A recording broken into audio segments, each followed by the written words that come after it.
Ao vivo, aos sons muito entusiasmantes de uma moto que acaba de passar aí no Rio de Janeiro, perto da casa do professor César Reis. Bom, a gente ainda tem 2 minutos para começar nossa transmissão no horário, mas eu aproveito aqui para convidar as pessoas que estão entrando ao canal Spirit Reflections para a nossa série de conversas ao redor da fogueira.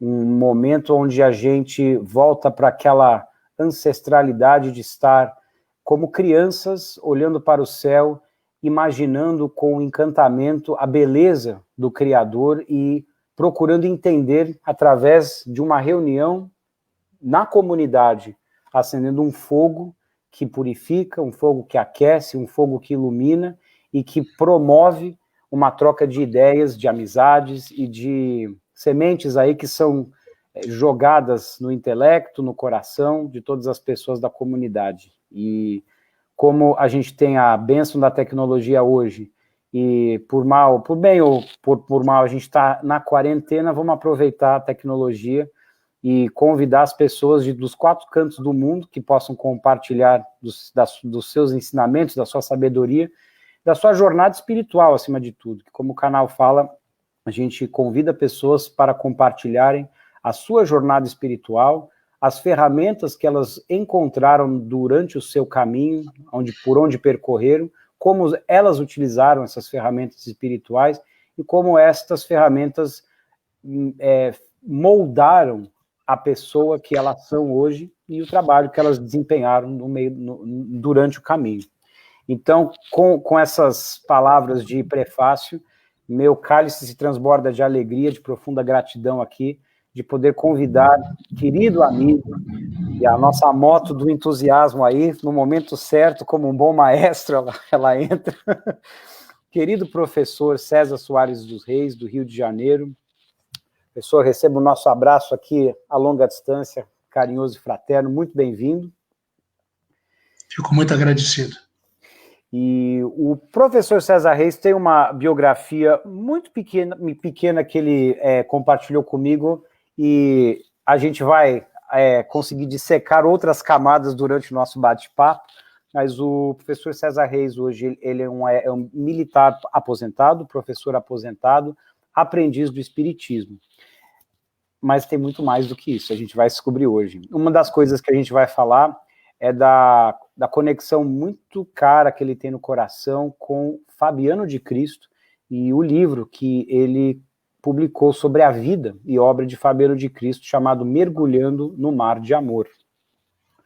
Professor, a palavra está contigo. Conte para nós um pouquinho da sua jornada nessa vida, como que o senhor chegou ao espiritismo, nos leve para o passado.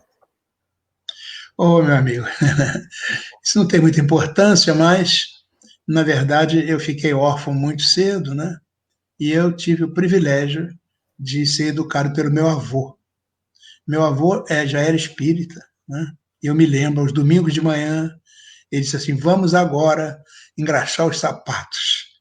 Nós íamos lá para o fundo da casa e ele simplesmente juntava os sapatos dele, que ele trabalhava ao longo da semana. Enquanto engraxava os sapatos, ele me contava as histórias do Evangelho, segundo o Espiritismo. Me evangelizava, né, desde pequenininho. Assim, logo que nós aprendemos a ler e a escrever, foi na casa dele que isso aconteceu, né, nós tivemos acesso aos primeiros livros da doutrina espírita. Eu me lembro que eu estava com 15 anos, já tinha lido toda a codificação. Que maravilha. Né, com a orientação dele. Também tive a sorte de estudar num colégio, lá fazendo o ensino médio, né? High school. High school. Em que havia um grupo espírita lá dentro da escola, né? Era no Ceará que eu estudava. Era uma escola preparatória de cadetes lá, né? Hoje chama-se Colégio Militar. E lá aconteceu um fato interessantíssimo. As reuniões eram aos sábados, no gabinete de física. O professor de física era espírita. Em determinado sábado daquele, o professor de trigonometria, naquela época havia os catedráticos, né? Trigonometria, chegou lá com um senhor magrinho, né? Disse, esse aqui, ele é um médium chamado Peixotinho. Peixotinho era um médium de efeitos físicos. Ele era cearense. Uhum. E estava de férias por lá, porque ele servia ao exército como sargento, né, em Macaé, no estado do Rio. Tá. mas estava de férias e ele foi à nossa reunião. Eu fiquei espantado. Eu tinha 15 anos, falei, né? Uhum. Fiquei espantado porque ele logo sentou-se numa cadeira preguiçosa e daqui a pouco ele dormiu na frente de nós todos. Só que começou a sair dele ectoplasma, né? Foi a minha primeira experiência com essas coisas, né? Meio Isso foi estranhas. num sábado à noite, na Foi escola. num sábado à tarde na Escola Preparatória de Fortaleza, lá no Ceará. E aí o ectoplasma parecia assim, um algodão doce, né? E aquele ia vibrando, vibrando, ia formando aos poucos uma figura. A primeira figura que formou-se foi uma freirinha, uma irmã de caridade, né? E ela aproximou-se de mim e Olha. falou-me: olhe, eu gosto muito de você. Eu fiquei todo bobo, né? Tinha 15 anos. Só que ela disse isso para todo mundo. Só que no final ela disse assim: eu vou te dar um presente. Mas ela estava já se despedindo, aproximando-se do médium, na frente de nós todos, a luz clara do dia. Era como disse, na parte da tarde, né? Não estava Uau. escuro. Que Nem escuro. geralmente essas reuniões de materializações é no escuro, né? Só no escuro. Ele era um médium fantástico. Mas então, quando ela ia se despedindo, eu digo, e ela esqueceu do meu presente, né? Pensei. Nessa hora eu senti uma coisa na minha mão. Era uma rosa. Que lindo. Ela transportou uma rosa lá do jardim, do lado de fora, e ela refez a rosa na minha mão. Na mão do senhor. Uau. Olha, um fenômeno dessa natureza, aos 15 anos de idade, eu tinha que ser espírita. Com certeza, né? O Eu tinha que chamado ser não poderia espírita. ser mais categórico, né? Pois é, a partir daí a doutrina espírita realmente entrou definitivamente na nossa vida, né? Eu tive o privilégio de conhecer muito, muito, muito cedo o pessoal do Lar Fabiano de Cristo, o Coronel Hollenberg e o professor Pastorino, né? Que Sim. eram os dirigentes da época do Lar Fabiano, que eram pessoas maravilhosas. O Pastorino era um gênio. Um Pois é, gênio. professor. Leva a gente naquela época que parece que foi 1958, né? Década de 50. Conta pra gente um pouco dos bastidores por trás dessa formação do Lar Fabiano. Na verdade, o professor Pastorino tinha um apartamento, era um apartamento biblioteca aqui no centro do Rio de Janeiro, na rua 7 de Setembro. Nesse apartamento havia pelo menos uns 15 mil volumes. Tá? Tinha livro até junto do vaso sanitário, para você ter uma ideia. Era muito livro. E era tudo livro sobre filosofia, religiões comparadas, em vários idiomas, que ele falava 13 idiomas. 13. Ele era também um poeta e compositor de música clássica. Poeta e né? compositor, exatamente. Maravilhoso, um gênio. Mas então ele fazia uma reunião, às quintas-feiras à tarde, onde se ensinava o Evangelho. Aquele livro dele, Sabedoria do Evangelho, na verdade, era fruto dessas reuniões. Ele estudava o Evangelho quase que palavra por palavra, e sabia tudo do Evangelho, o significado daquilo naquele tempo, naquele local, né? O sentido de cada palavra, por que Jesus falou aquilo. E era uma coisa maravilhosa. Né? O Chico Xavier, quando vinha ao Rio de Janeiro, participava dessas reuniões. O Divaldo Franco, quando vinha ao Rio de Janeiro, participava da reunião. Jorge André, os grandes nomes do espiritismo participavam da reunião dele. E isso Né? era um grupo que chama. Qual era? Tinha um nome esse grupo? Era o Grupo de Estudos Espíritos. Era esse Espíritos. primeiro nome. Uhum. Grupo de Estudos Espíritos. Depois passou a ser Sabedoria. Sabedoria. Né? Mas era inicialmente Grupo de Estudos Espíritos. Isso era, olha, no ano de 1957, mais ou menos assim, aproximadamente no final do ano, numa dessas reuniões, o ambiente espiritual era muito, muito avançado, né? Muito evoluído, muito bonito, era uma vibração incrível. Mas aí a espiritualidade manifestou-se. E eles fizeram uma pergunta, dizendo assim: vocês estão pensando que o evangelho é meramente para diletantismo cultural? Diletantismo cultural. E eles me responderam: evangelho vivido é caridade aplicada. Isso não diz nada ao coração de vocês? E aí o Pastorino disse: olha, temos que colocar uma carapuça. Nós estamos só estudando, né? Não fazemos nada. É o tal não é diletantismo cultural apenas, não é isso? Eu até Então, coloquei esse comentário: evangelho vivido é caridade aplicada. Eu coloquei isso aqui. aí. A espiritualidade colocou isso. Então, em dezembro de 57, ele faz circular um documento convidando pessoas de boa vontade para fundar uma instituição que servisse aos mais necessitados. Estava atendendo a essa orientação do mundo maior. E quando chegou no dia 8 de janeiro de 58, 54 pessoas reuniram-se lá nesse apartamento de biblioteca, né, para a fundação da instituição. E aí veio aquela questão de considerarem a Assembleia Geral, né, aprovar um estatuto, e ele, então, muito contente, veja o Pastorino, muito contente, olha, hoje é o dia 8 de janeiro, é o aniversário de Fabiano de Cristo, vamos colocar na instituição o nome de Lar Fabiano de Cristo. Aí todo mundo aplaudiu, foi por unanimidade. Mas o interessante é que Fabiano de Cristo não é de 8 de janeiro, é de 8 de fevereiro. Olha só. Mas ele estava ali do lado. Certamente isso não tem a menor importância. Né? E a partir daí, o trabalho todo começou. O grande nome dos primórdios do Fabiano de Cristo foi o coronel Jaime Hollenberg de Lima, que era uma criatura fantástica. Para você ter uma ideia, Hollenberg ele era nordestino, né? Sergipano. Ele entrou para o exército lá em Sergipe semi-analfabeto.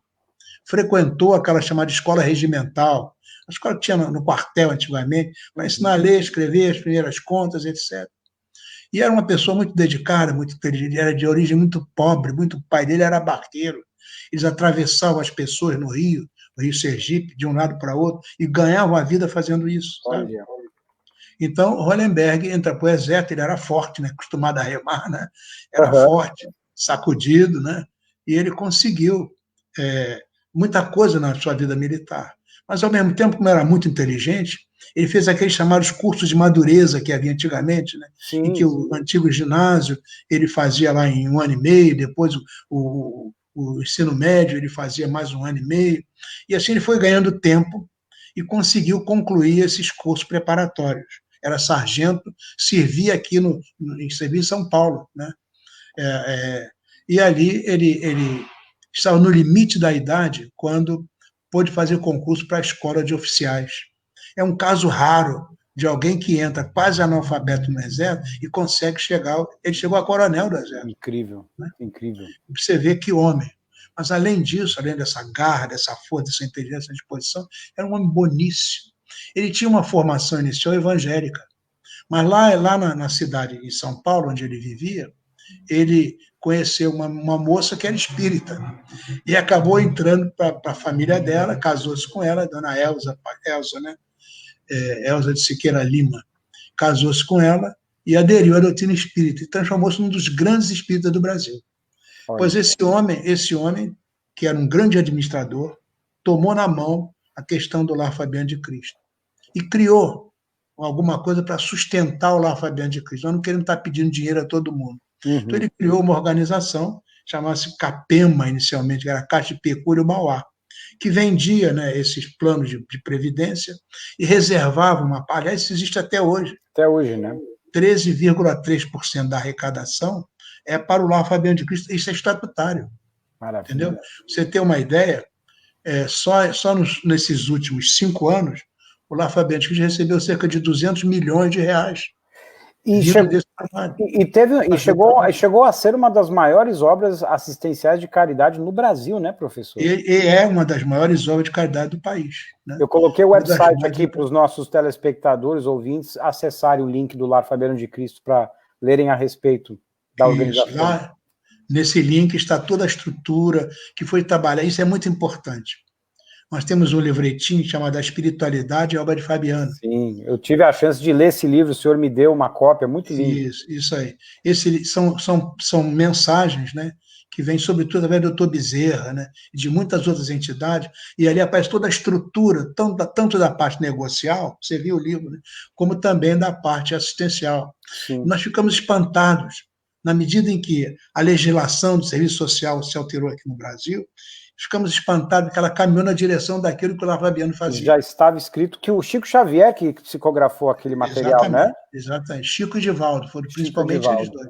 Pois é, professor, uma das coisas que mais me impressionou, olhando agora num ponto de vista assim, fora do Brasil, é ver o quão avançado de vanguarda essa gestão assistencial de caridade, também vinculada com algo que trazia recursos que pudesse fomentar o sustento mais perene, e tão vinculada ao amparo da espiritualidade, porque vocês organizavam uma reunião de mediúnica, de orientação, todas as segundas-feiras, ao meio-dia, né? É verdade. Isso é uma coisa belíssima. Qual empresa multinacional do mundo hoje tem esse tipo de contato tão íntimo com a espiritualidade amiga para pedir orientação assim de maneira tão ostensiva, né? E lá no prédio onde funciona hoje é a sede da instituição, em todos os andares existe sempre uma reunião de orações todos os dias. Que coisa linda. Quer dizer, na verdade esse trabalho é indissociável. Você está no mundo dos homens, você tem que operar no mundo dos homens para fazer as coisas de Deus, exatamente, né? As coisas do bem. exatamente. E é um mundo tão sofrido, tão necessitado, né? Quando você vê essas criaturas, verdadeiros filhos do Calvário, né? Sofrem muito.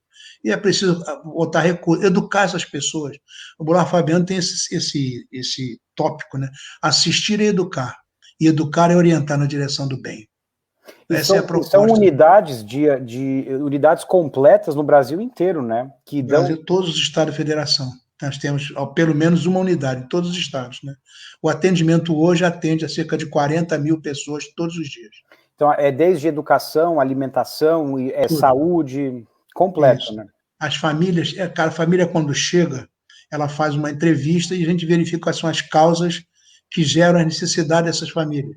Geralmente são causas de ordem material, que é fome, né? Dinheiro, né? Causas de ordem social, né? Causas de ordem moral e causas de ordem espiritual. Então, nós fazemos uma programação para atender a todas essas, acabar com essas causas. Porque acabando com as causas, o problema acaba desaparecendo. O atendimento médio leva cerca de 5 anos, cada família. E a partir desses 5 anos, as famílias estão em condições de exercer a sua cidadania. Eles vão trabalhar, vão se sustentar, não vão ficar ganhando cesta de alimento a vida inteira. Porque a melhor coisa do mundo é você ser capaz de se sustentar. Com certeza. Resgatar a dignidade. É isso que o Lar Fabiano faz, ajuda as pessoas a se tornarem capazes de autossustentadas. E nesse livreto que o Chico Xavier e o Divaldo psicografaram, mostrando as orientações da espiritualidade do futuro, né, do Lar Fabiano, eu fiquei impressionado de ver a gleba de espíritos que vieram de várias partes do planeta que começaram a reencarnar no Brasil para serem convidados a exercer esse trabalho, né? Como foi tudo tão bem orquestrado, décadas e décadas anteriores. Esse é o trabalho de Fabiano de Cristo, né? Que foi tratar de amealhar esses recursos, trazer essas criaturas para que elas pudessem se integrar nesse trabalho, que realmente o trabalho é muito interessante. Você sabe que houve uma época em que nós fizemos parte de um conselho da comunidade solidária aqui no Brasil, junto à presidência da República, né? E nós fomos levados pela primeira-dama do país na época, né? Para falar em vários países do mundo a respeito do nosso programa, que era considerado um programa padrão para o mundo, né? Ela assim o considerava. Nós tivemos a belíssima oportunidade de levar essa programação na Unesco, né? E, enfim, isso está disponibilizado até hoje para quem quiser utilizar, porque é um modelo muito importante de ação social no país. Para ser facilmente replicado e aplicado e adaptado, né? É verdade. É isso Professor, mesmo. vamos mergulhar no mar de amor, que é o frade Fabiano de Cristo. Conta um pouquinho para a gente dele. Pois é, o Fabiano de Cristo, ele era português. O nome dele era João Barbosa. Ele nasceu em 1676, numa cidadezinha, numa vilazinha lá no alto de Portugal, quase na Espanha, chamada Soengas, né? Muito, muito, muito próximo da Espanha. Ele tinha 5 irmãs e ele era o único filho homem da família. Quando ele nasceu, as esperanças da família ficaram muito grandes. Naquela época, as mulheres tinham uma função muito subalterna, né? Sim. Então, nasceu o filho homem, era a grande esperança da família, porque até no passado, a família desfrutou de algum recurso, algumas possibilidades, e o pai dele achava que ele seria a criatura que ia refazer aquela grandeza anterior da família. E ele realmente era muito inteligente, aprendeu a ler com o pároco, aprendeu a escrever as primeiras contas, depois foi trabalhar na cidade do Porto, né, onde ele fazia anotações. A cidade do Porto tinha muito movimento naquela época, né, o vinho... Era uma época áurea do Império Português, né, se não me falha a memória histórica aqui, 1600, final do século XVII, né? Na verdade, naquela época, Portugal estava tendo alguma dificuldade. Já estava em declínio um pouco. Já estava em declínio, porque a grande riqueza de Portugal vinha do Brasil, que era o açúcar. Em 1654, os holandeses foram expulsos do Brasil e foram para a Guiana, né? Suriname hoje. E ali eles dominavam a tecnologia do açúcar. Eles começaram a vender o açúcar na Europa, fazendo muita concorrência a Portugal. E a economia portuguesa desabou. Então, eles estavam muito interessados que no Brasil se descobriu o ouro, né? No final desse século XVII, início do século XVIII, se descobriu o ouro nas Minas Gerais, não é isso? Então, Portugal estimulou as pessoas para virem explorar o ouro, que ela cobrava o quinto, né? 20% de tributação, né? E aí muitos aventureiros vieram para o Brasil e a coleta do ouro era uma coisa fantástica. Havia ouro que dava assim, na beira da terra, né? Bateando o ouro, né? No rio, ou então tinha que escavar para encontrar, mas era muito ouro que havia, uma grande quantidade. Portugal estava feliz com isso. E foi quando o Fabiano, no caso João Barbosa, era o nome dele ainda, né? Ele trabalhava na cidade do Porto sobre essas coisas. E aí eles montaram uma pequena organização e ele veio para o Brasil junto com mais dois primos, né, para explorar aqui esse comércio de vender para o pessoal das minas, das catas, das fasqueiras, vender embutidos, vender queijos, vender vinhos, porque as pessoas iam para cavar o ouro e elas morriam de fome, às vezes com ouro na mão morriam de fome. Não tinha sustento, não tinha nenhum comida, não tinha nada, né? E aí no Brasil não se produzia nada nessa época, né? Ele então vem para o Rio de Janeiro, né? E depois se fixou na cidade de Paraty, né? Dali ele trazia de Portugal esses insumos, né? Colocava no lombo de burro, subia a serra, saía lá no Vale do Paraíba e ali pela altura de Lorena, Guaratinguetá, ele começava a subir a Serra da Mantiqueira. Era ali que estavam sendo achados os primeiros veios de ouro. Ele chegou ao Brasil em 1704, já estava com 26 anos aproximadamente, 28 anos, né? 1704. Ele começou a trabalhar com as mulas, né? Subindo e descendo as montanhas e trocando, era um escambo, era troca. Ele trocava as coisas que ele levava de Portugal, as linguiças, os paios, né? E esses embutidos todos, e vinhos e queijos, etc. Trocava roupa, couro, né? Tecido, trocava isso por ouro, né? Com isso ele ficou rico rapidamente. Mas ele também ficou desesperado, que o ambiente das minas, das casas, das fasqueiras, é um ambiente terrível. A escravidão do negro, escravidão do índio, prostituição, delinquência, roubo, né? Doença, era uma coisa terrível, terrível, terrível. E ele perguntava sempre assim, será que é isso que eu quero para a minha vida? Esse ouro que eu tenho não está marcado com a tragédia dessas pessoas? E um dia ele foi ao Rio de Janeiro para pegar um carregamento de um navio que tinha quebrado por lá, e lá ele conheceu o convento de Santo Antônio. Né, então o convento já existia na época. Já existia, né? Isso não é o que existe atualmente, mas era o da época, né? Esse convento já existia há um bocado de tempo ali. E ali era a sede da província, né? Província religiosa dos franciscanos. Dos franciscanos, ok.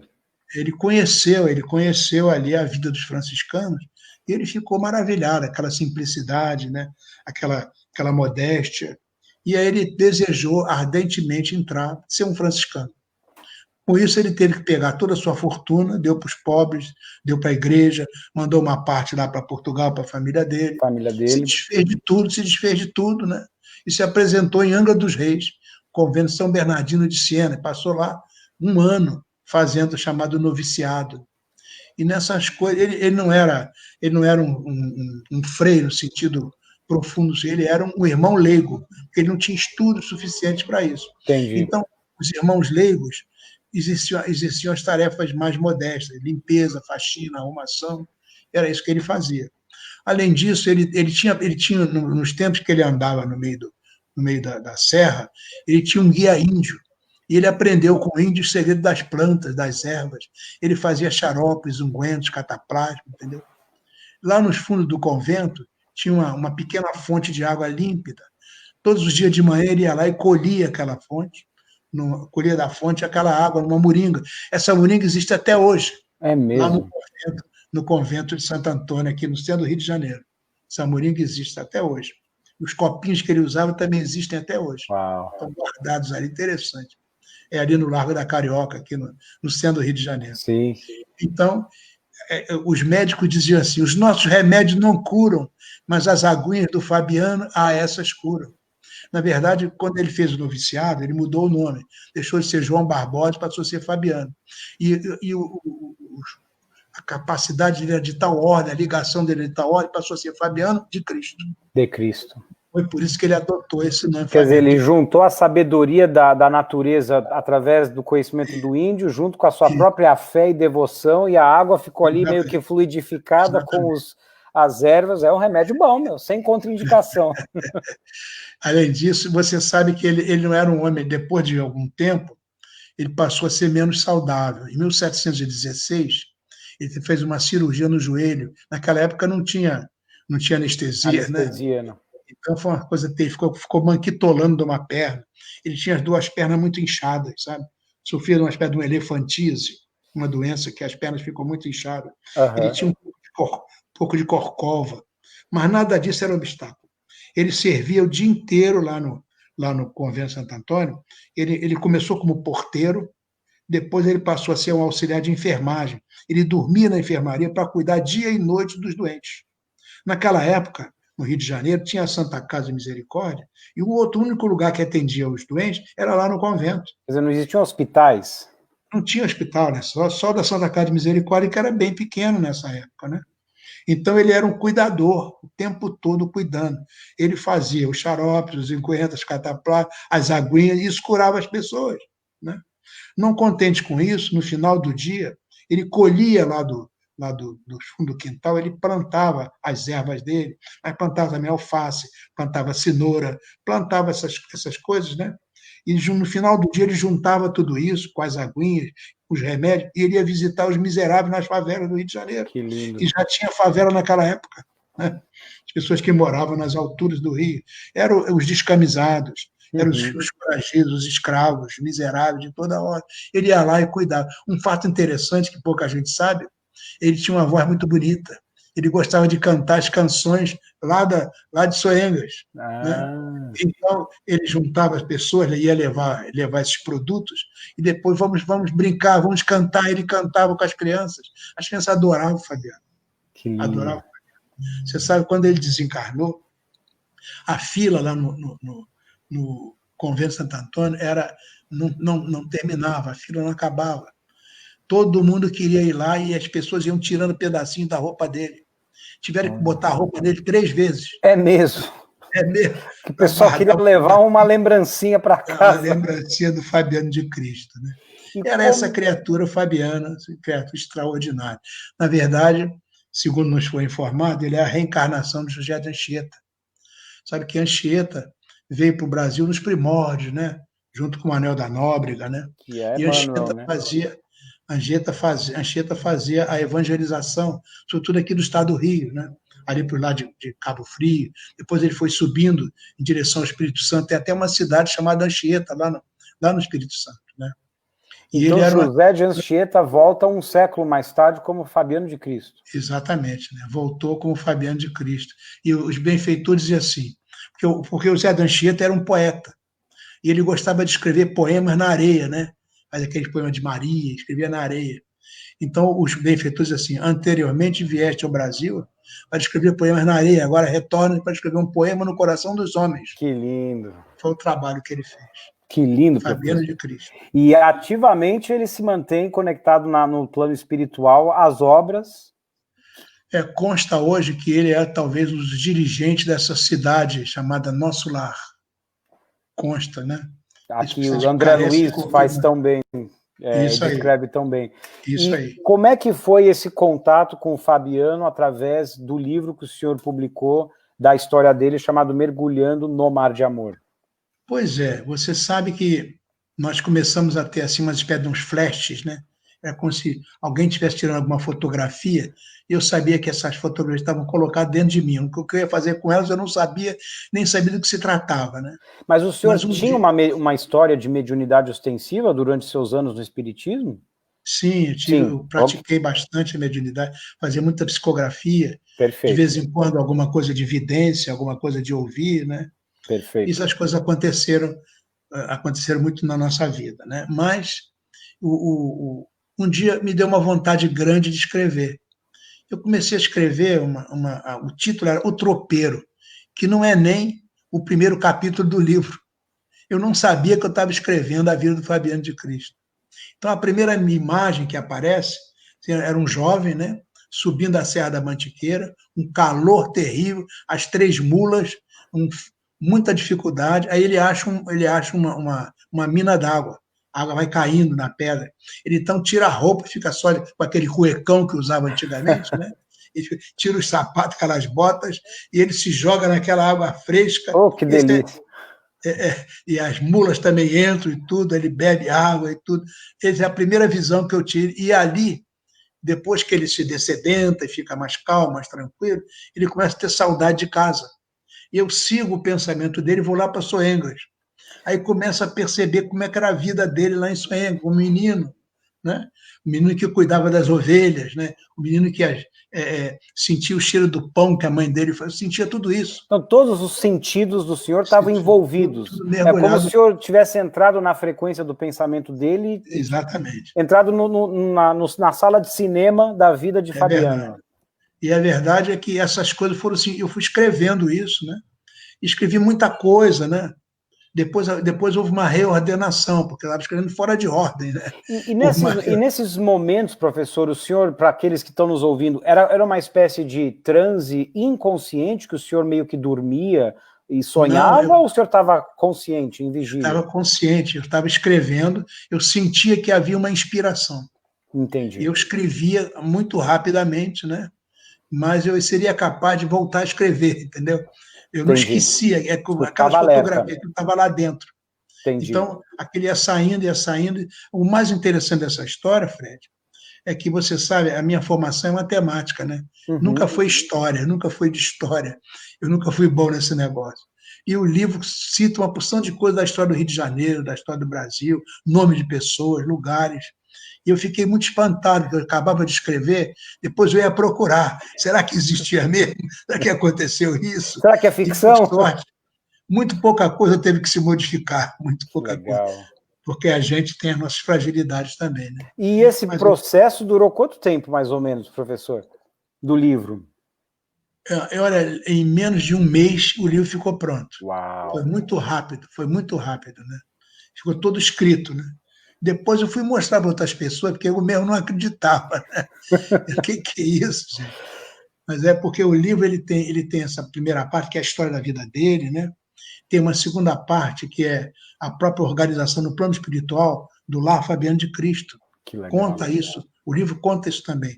E tem uma última parte, que tem as meditações dele na cela, que são coisas, algumas delas, de altíssima transcendência.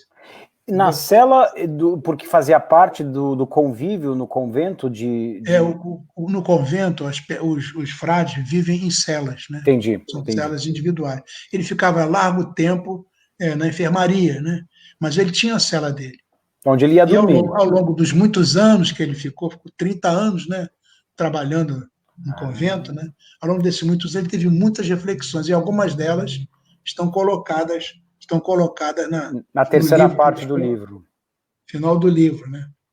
Ele tem um poema no final, poema que ele fala do amor, né? Sob o olhar de Jesus. Eu posso falar um pouquinho desse poema? Por favor, enquanto o senhor pega aí, eu vou escrever aqui nos comentários o nome do livro, Mergulhando no Mar de Amor, por César Reis. Eu vou ler aqui, tomar liberdade de ler por esse favor. poema. O poema se chama Sob o Olhar de Jesus. É o nome do poema. Diz assim: sempre sonhei com o olhar de Jesus. Aqueles olhos brancos, de franca luz. Aqueles olhos densos, aquele olhar. Olhos de manjedoura, imensos olhos de cruz. Luminescentes, generosos. Um mar de serenidade, uma onda de paz, uma bênção, uma saudade, uma calma, que bem que me faz. Se os olhos são o espelho da alma, posso imaginar a alma do Cristo? É tanta pureza, tanta indefinível bondade, tanto amor e tanta luz, que quando penso em Jesus, existo. Existo porque sinto Jesus. E sinto concretamente de verdade. De fato, fico arrasado só de pensar. É tão íntimo, e tão feliz que me dá vontade de recostar a cabeça, sentir o calor e uma vontade espessa que clama, ele está perto, Uau. tão infinitamente perto, e me ama, por certo me ama. Há mistérios da alma que não sei interpretar, um gozo sem espasmo, uma espécie de carícia que arrepia, devagar, devagar, e delicia. Uma delícia. Ah, Jesus, Jesus. Nem desenho, nem pintura, você não está na minha mão. Mesmo pobre criatura, eu vejo dentro de mim, latejando como centelha, viva, quente e forte no coração. E vibra sempre assim, e me anima, e me aconselha, presente nunca reclama, ampara sem falha, pacifica e agasalha e me ama. Por certo me ama. Esse é Fabiano de Cristo. É a Que meditação. banho de luz em palavras. É isso aí. Que beleza. Nossa, professor, obrigado. Uma meditação dele assim é assim, aqui, ó. Caridade. Se a fé, Senhor, nos coloca na estrada da elevação, se a esperança nos anima quando fracassamos, é a caridade que ilumina o nosso ser. Só pratica a caridade aquele que se doa a si mesmo. A caridade nada exige, tudo oferece. Paulo diz que a caridade é paciente e benfazeja. Não é invejosa, nem temerária, nem precipitada. Tudo suporta, tudo espera, tudo aceita. É a melhor de todas as virtudes. Jesus é o exemplo supremo da caridade. Doou-se, deu a vida na cruz como sublime legado de amor que passou a clarear os séculos a partir daquele momento. Ajuda-me, Senhor, para que a caridade seja a diretriz da minha vida. Que Fabiano de coisa Cristo. bela. Coisa bela, professor. E realmente, quando a gente olha para trás e vê tanto sectarismo, tantas disputas de poder e opiniões e tal, tudo isso é silenciado quando as pessoas arregaçam as mangas e se debruçam para ajudar os outros de maneira simples, espontânea e, às vezes, até com silêncio aqui, só fazendo, né? Melhor do que qualquer outra coisa. Professor, a gente tem uma pergunta da Solange aqui, que está nos acompanhando. Solange pergunta o seguinte: Fred, o professor César Reis esteve com Chico Xavier? Eu tive o privilégio de estar com ele algumas vezes. Menos do que eu gostaria e mais do que eu merecia, né? Eu queria estar muitas vezes com ele, mas tive algumas vezes. Vou contar a minha primeira experiência com o Chico Xavier. Posso? Maravilha. Por favor. Olha, eu estava com o Coronel Hollenberg, que na época era o presidente do Lar Fabiano de Cristo, e nós morávamos numa cidade de Minas Gerais chamada Três Corações, que fica a uns 800 quilômetros de Uberaba. Mas aí nós saímos de Três Corações, o Coronel Hollenberg e eu. O Coronel Hollenberg já tinha alguma intimidade com o Chico. O Chico, como disse, foi um dos fundadores do Lar Fabiano de Cristo. Sim. Eu era neófito, nós estamos falando de 1965, 66, eu era muito jovem ainda, né? Então, Hollenberg disse, vamos lá no Chico. Eu fui todo contente. Disse para minha mulher assim, era casada há pouco tempo, eu vou lá no Chico. Ela disse, eu não posso ir. Mas naquela noite, ela fez um bolo. Olha, eu não posso ir no Chico, mas eu vou fazer esse bolinho com muito amor para você levar para o Chico Xavier. Boa. Aí botei o bolo e fomos nós, viajamos 800 quilômetros. Entrei na fila para falar com o Chico, tinha aquela fila enorme. Hollenberg já tinha intimidade, foi entrando e sentou lá. Eu fiquei na fila. Quando chegou na porta... Com um bolinho. Bolinho embaixo do braço. Quando eu cheguei na porta, veio sabe o que é um ponto de perfume? Era um ponto que não evolava, o perfume subia e descia, eu sentia aquele perfume maravilhoso, entendeu? Enfim. E era um perfume de... Qual que era a fragrância, o aroma? Era um aroma, eu não sei exatamente dizer, era uma coisa maravilhosa, entendeu? Era muito bom, perfume lindo, de morrer. Quando cheguei perto do Chico, ele olhou para mim, eu estava muito nervoso, a primeira vez que estava vendo o Chico, era tudo que eu queria na vida. Ele olhou para mim, riu e disse assim, Sheila foi lá te receber, né? Aí eu entendi que a Sheila era aquele ponto de perfume, assim que ela me recebeu, imagina. Lá fora na fila. Eu fiquei mais nervoso ainda, não conseguia falar nada. Aí Chico virou para mim, pode me dar esse bolinho aí que a dona Aurinha fez para mim, viu? Muito obrigado. Dizendo que eu mando um grande... Olha, eu não falei que era o nome da minha mulher, não disse que era bolo, não disse nada. Ele Dona sabia Aurinha, tudo. Pelo apelido e tudo. Até você sabe, Fred, Eu saí, primeiro eu não dei uma palavra, andei 800 quilômetros, Professor, não dei uma palavra. Só move a cabeça um pouquinho para cá para estar mais na câmera. Do outro lado. Isso. Obrigado. Eu não dei uma palavra com o Chico, porque lá fora que eu me dei conta, meu Deus do céu, eu vim para falar com o Chico, não falei nada, mas pelo menos dei o bolo da minha mulher para ele. Que maravilha. Essa foi Chico a primeira Xavier, vez. Vou contar uma outra história do Chico. Por favor, temos tempo aí. Nós estávamos em Uberaba, essa altura já tinha ido algumas vezes lá no Chico, já conseguia participar de algumas coisas mais próximas com o Chico. Né? Numa dessas vezes, era um sábado, chovia, mas chovia muito. E o Chico tinha o hábito de, aos sábados, ele fazia evangelho na casa de pessoas necessitadas, ele levava a bolsa de alimento. Mas chovia tanto que na frente do centro, você não chegava, era uma poça d'água só, você não chegava a nada. E ninguém tinha coragem de enfrentar aquela chuvarada, né? E ver os riscos que tinha por ali, porque era tudo barro, né? Era muita água e muita lama. Mas aí Chico começou a andar, o pessoal disse, olha, você vai escorregar, você vai ter problema, Chico, não vai nisso. Não, Emmanuel já foi na minha frente, eu vou seguir no caminho dele. Olha então o Emmanuel estava na frente, ele foi seguindo o caminho, nós fomos tudo atrás. E ninguém escorregou. Uma outra história do Chico maravilhosa, veja só. Nós estávamos lá, tomando um chazinho de tarde, né? Estava o Chico Xavier numa cabeceira da mesa, estava um amigo nosso, que era vice-presidente do La Fabienne, que o general Xavier, né? Pessoa maravilhosa, do meu lado, na outra cabeceira, eu sentado, Hollenberg e mais umas outras pessoas. E a conversa aí, o Chico gostava de uma conversa amena, né? Tomando um chazinho, uma conversa delicada, ele gostava muito de rir, enfim. Nessa altura, o general Xavier, que estava ao meu lado, ele era bastante trigueiro, bem moreno. Eu percebi que ele ficou muito claro, muito branco, sabe? Muito branco de repente. Isso levou talvez assim 30 segundos, 1 minuto no máximo. E nessa altura, Chico Xavier, do outro lado da mesa, disse assim: olhe, você acabou de ser operado no coração pelo doutor Bezerra. Ah, sim. Mas veja, isso que eu estou falando de você, 1967, 68, por aí. Foi o que aconteceu. Ele ficou branco. Ele ficou branco, levou um pouco, tem a cor, voltou daqui a pouco. Uau. Ele ficou. Bom, Chico disse isso. Muito bem, passaram-se muitos anos, bem uns 30 anos dessa história. E essa altura, eu era o presidente do La Fabienne de Cristo. O general Xavier, que tinha sido presidente antes de mim, já estava bem velhinho, bem idoso, mas ele ia diariamente, que naquela época nós tínhamos um jornalzinho chamado SEI, que era o Serviço de Informação, ele é que dirigia o SEI, sabe? Já bem idoso, mas ele todo dia fazia isso. Pois bem, naquele dia, quando ele subiu lá no prédio onde nós estávamos, lá Fabiano de Cristo, ele se sentiu mal. E eu o levei ao hospital, foram 30 anos depois desse fato que eu contei ao Chico.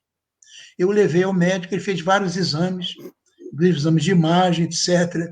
No final do dia, o general já estava bem, o médico foi nos despedir, disse, pois é, general, só que você podia ter dito que foi operado no coração, né? 30 anos atrás. A marca estava lá. Que coisa, professor. 30 anos depois, a operação espiritual de 1 minuto de duração ainda aparecia no exame. Aparecia no exame, foi operado no coração. Incrível. Isso é o Chico Xavier. Essa criatura ímpar, né? Foi um privilégio nosso podermos estar perto. Por isso que eu falei, eu vi menos vezes do que eu gostaria, mas muito mais do que eu merecia. Professor, uma outra pessoa que eu adoro muito e que a gente não fala o suficiente no movimento espírita, tanto quanto o Chico, que eu acho, é o professor Pastorino, Carlos Torres Pastorino. E eu sei que o senhor conviveu bastante com ele, eu estava até contando no início aí do Grupo Espíritos, o apartamento biblioteca dele, mas se eu pudesse descrever um pouco do convívio que o senhor tinha com ele também, porque até contar um pouco da história de como o Pastorino foi parar no Lar Fabiano, no contexto aí espírita, que é uma história fascinante, né? É verdade. Pastorino era um gênio, né? Ele foi oriundo da Igreja Católica, ele era sacerdote barnabita. E ele fazia o doutoramento dele em filosofia e teologia lá no Vaticano. Ele estava na Itália, né? Nessa época. Itália, isso. E ele teve acesso àqueles arquivos do Vaticano, alguns arquivos bem reservados, né? Como ele sabia, ele era um poliglota, sabia muitos idiomas, ele foi capaz de compulsar aquele grego, os evangelhos foram escritos em grego koiné, um grego popular, sabe? Ele foi capaz de compulsar o que ele sabia do grego koiné com a tradução da Vulgata Latina, que era a tradução oficial, digamos, da igreja, né? Uhum. E ele entendeu que havia, assim, várias atividades que procuraram compatibilizar as palavras com as intenções da igreja. Ele achou que talvez não fosse a melhor coisa. Foi algumas obrigado discrepâncias, né? Exatamente. Ele foi obrigado ele questionou isso, foi obrigado a se submeter a uma cerimônia de humildade, humilhação, chamada meia culpa, meia máxima culpa, que as pessoas rasgam toda a roupa, jogam cinza por cima, para reconhecer que está discutindo alguma coisa que a igreja não queria aceitar. Século XX, né, que a gente está falando. Exatamente, né? Então, isso aconteceu. Posteriormente, ele teve um outro problema. Mahatma Gandhi pediu uma audiência ao Papa. A audiência foi negada, porque disseram que o Mahatma Gandhi ele usava aquele sari, né? Uma roupa muito simples, usava um cajado que ele se apoiava, e para falar com o Papa tinha que ter uma roupa melhor. Essa foi a desculpa que deram para não aceitar a grande alma, né? Mahatma Gandhi, grande alma da Índia. E o Pastorino era um grande admirador do Mahatma Gandhi. Então, com isso, ele resolveu sair da igreja. Aí voltou para o Rio de Janeiro. Ele era professor catedrático das universidades, né? Professor de grego, professor de latim. Como disse, ele dominava pelo menos 13 idiomas, pelo menos 13. Incrível. E, além disso, ele era músico, né? Ele era um gênio, sabia, compunha, ele realmente era uma pessoa extraordinária. E de uma modéstia, uma simplicidade fantástica, né? Ele era professor do Colégio Militar do Rio de Janeiro, né? E ele foi o fundador do SEI, que nós falamos ainda há pouco. O Serviço de Informação. Ele que organizou isso inicialmente. Pois é incrível, porque a gente conhece o topo do iceberg só da obra de Pastorino, que é o Minutinhos de Sabedoria, né? O resto é praticamente desconhecido. Depois eu vou te contar a história desse Minuto de Sabedoria também, uma história muito interessante. Mas vamos voltar ao nosso querido companheiro, professor Pastorino. Isso. Ele montou, quando ele veio para o Brasil, como disse, ele era sacerdote católico, mas ele acabou conhecendo aqui a doutrina espírita, deram o livro dos espíritos para eles, mas isso é tudo que eu acredito, né? E logo ele começou a frequentar um centro espírita aqui no Grajaú, no Rio de Janeiro. E daqui a pouco ele já estava ensinando, né? Porque ele sabia demais essas coisas, né? Ele tinha um apartamento, biblioteca, no centro do Rio de Janeiro, na rua 7 de Setembro. Tinha pelo menos 15 mil volumes nesse apartamento, apenas de religiões comparadas, filosofias e essas coisas transcendentes, né? E em vários idiomas, né? Que ele estudava esse negócio o tempo todo. Ele fazia uma reunião às quintas-feiras, uma reunião assim que participavam vários nomes importantes do movimento espírita do Brasil da época, né?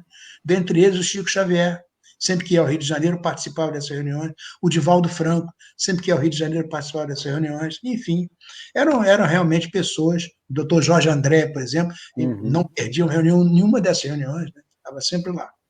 Pois bem, quando chegou no final do ano de 57, a espiritualidade manifestou-se, o ambiente espiritual era muito elevado, que ele estudava o Evangelho, as reuniões eram de estudo do Evangelho, ele estudava praticamente palavra por palavra.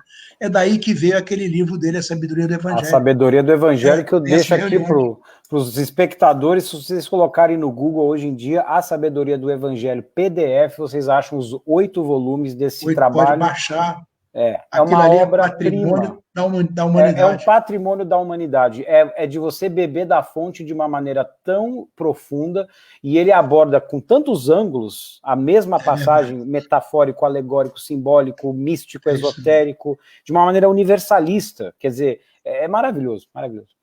Pois foi dessas reuniões que ele acabou fazendo. Ele tinha uma revista chamada Revista Sabedoria. E essa revista tinha um encarte que era a Sabedoria do Evangelho. Essa revista saía todo mês. Então, no final do ano, ele juntava os encartes e saía um volume. Um volume de Sabedoria do Evangelho, assim que ele juntou os 8, né? Exatamente, é assim que ele fez. Mas então, em dezembro, mais ou menos, de 57, com a espiritualidade manifestou-se, dizendo assim, olha, vocês estão pensando que essa reunião é só para diletantismo cultural? E aí eles complementaram, Evangelho vivido é caridade aplicada. E veio uma pergunta, isso não diz nada ao coração de vocês? E aí a questão, ele disse, olha, a carapuça entrou.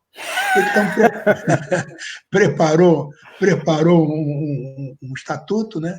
E no dia 8 de janeiro de 1958, ele reuniu em Assembleia Geral 54 pessoas, dentre elas Chico Xavier e Divaldo Franco, Jorge André e muitos outros nomes importantes do movimento espírita brasileiro. E aí começa o Lar Fabiano de Cristo. E aí o Minuto de Sabedoria, é bem curiosa essa história, né? Do livrinho que todo mundo conhece, azulzinho, que vende em tudo quanto é lugar do Brasil. Esse é o best-seller do Brasil, já vendeu mais de 10 milhões de exemplares. Incrível. Né? Mas a história também dele é muito interessante, porque, sabe, o Pastorino era um grande filósofo, né? Mas não era um grande administrador, né? Tinha lá suas dificuldades. Passava os tempos lá cuidando das escritas e tudo, mas em termos assim de compra, venda... Precisava de um empresário para ajudar ele, né? Exatamente. Aí um dia ele chegou para o Coronel Hollenberg, que era o presidente da CAPEM na época, que sustentava o Lar Fabiano de Cristo, para isso foi criada, né? Uhum. Chegou para o Coronel Hollenberg, eu estou numa dificuldade imensa, né? Como é que... Você me ajuda? Aí o Coronel Hollenberg mandou lá no gabinete dele uma funcionária especializada nessa área de economia, de finanças, de contabilidade, né? E aí ela estudou tudo isso. A situação é muito difícil, mas ela viu em cima da mesa dele uma porção de folhinha de papel, porque naquela época o Pastorino tinha um programa numa rádio aqui no Rio de Janeiro chamado Minuto de Sabedoria. E ele fazia o seguinte: ele ia para o escritório dele, pegava uma cadernetinha, né, dessas que tem pequenininha, uma cadernetinha, e aí ele pegava o bonde e ia de bonde lá para fazer o programa na rádio dele. No bonde ele fazia uma prece, pedia inspiração, e ele escrevia no bonde esse negócio. Aí quando chegava lá, ele lia aquilo ao vivo lá na emissora de rádio, né? E quando ele voltava, ele rasgava aquilo e jogava em cima da mesa. Jogava em cima da mesa.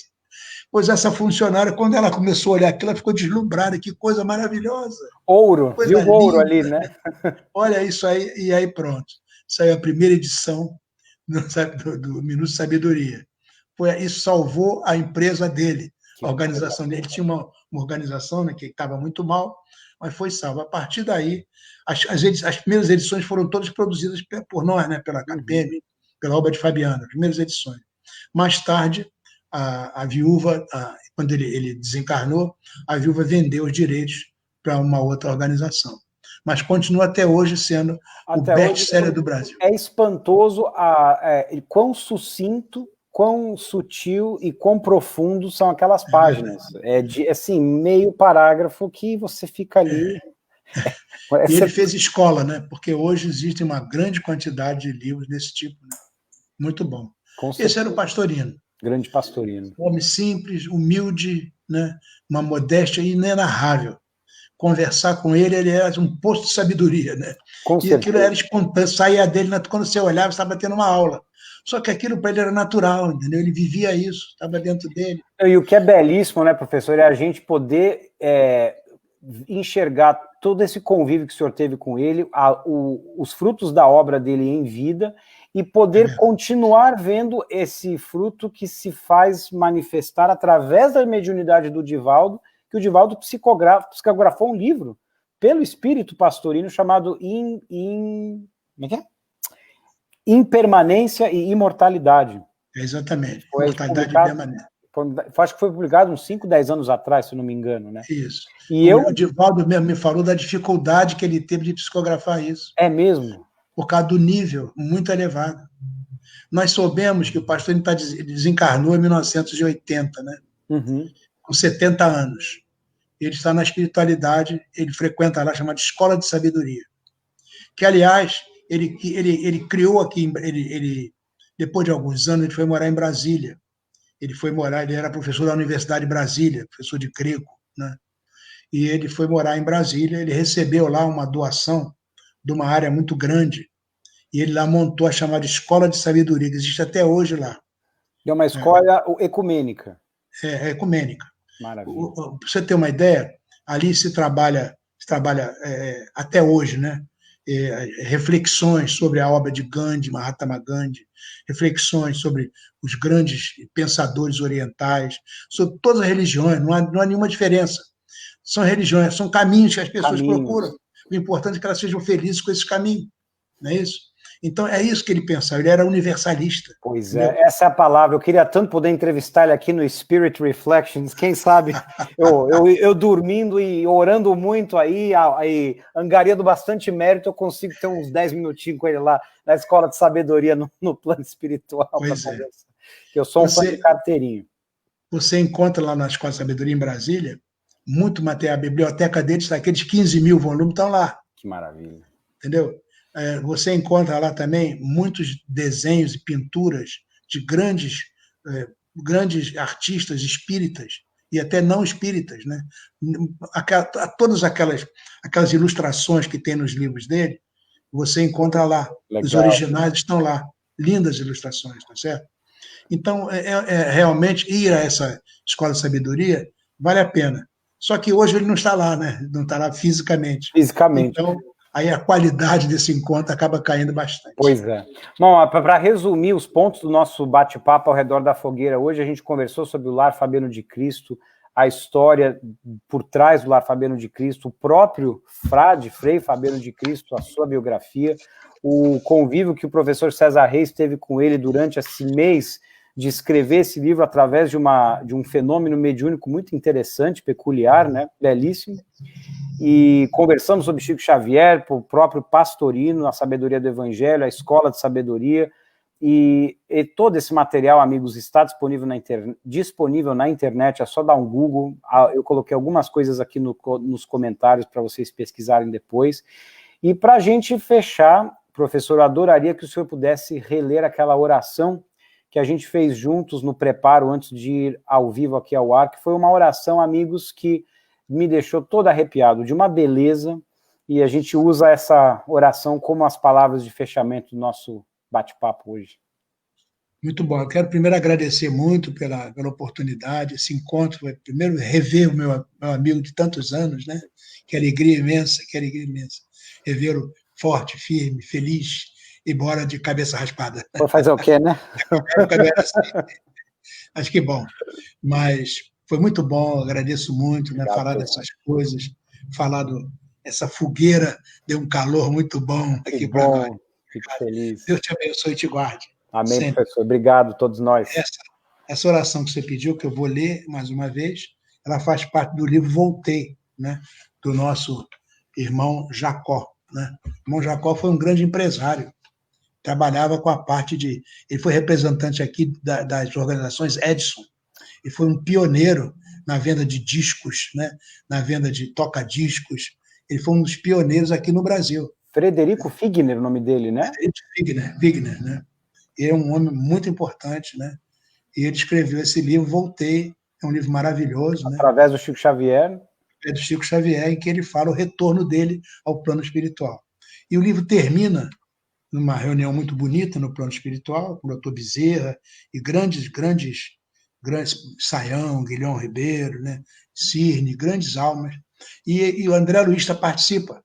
Então, o André Luiz foi convidado para fazer a prece final. E é essa prece que eu vou ler agora, para encerrar o nosso encontro com a nossa gratidão imensa. Senhor Jesus, dá-nos o poder de operar a própria conversão, para que o teu reino de amor seja irradiado do centro de nós mesmos.